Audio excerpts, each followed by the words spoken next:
go to the brush tool in Photoshop.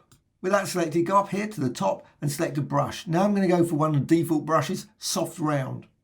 Set the size. Now I want about 300, the document's about 1920, so about 250. Normal and opacity 100%. Now go to the brush settings, you can find that in the window menu and brush settings, and you've got all these different brushes. Now if you want to clear everything down, it does seem to clear most things down. Clear brush controls, put it back to the default. So brush tip shape, you can see it's highlighted there, that's the current one. And I'm going to modify the spacing, so I want about 100%, just so I can have gaps between it. So if I apply it, you can see there. Now I'm using red, you could use any colour, doesn't matter, because I'm going to change the colour in a sec. Then go to shape dynamics, I want big, small, so put the size jitter up to about 100%. Also, scattering, I want that to be not massive. I don't want it to go right all over the place so you end up sort of flying off. I want it about 400, 500, that sort of thing. Colour dynamics, again you can see it's selected there and you can see there it's marked. You can change the foreground, background. I'm not going to do that, I'm just going to change the hue jitter and saturation jitter. Put them to 100% and I can apply it. Now you'll see what happens. It's one colour, which is not what I want.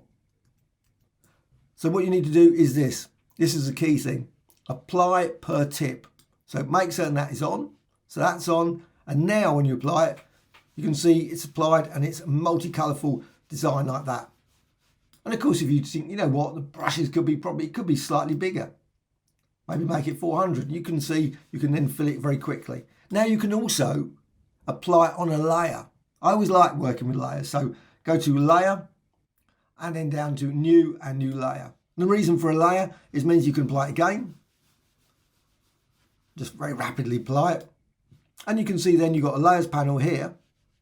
And you've got here normal, you can just go through them. So you can say difference, soft light, etc. Lighten, and you can get a whole variety of different colour effects just by doing that.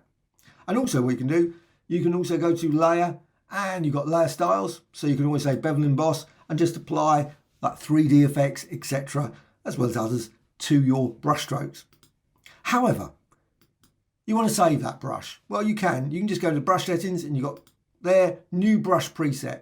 New brush preset, and you've got now option include tool settings. So all of the settings are included. So the normal, opacity, lots of different things are set. So just make certain you've got everything as you want. Then you can capture brush size in preset. Why not? Just have it like that.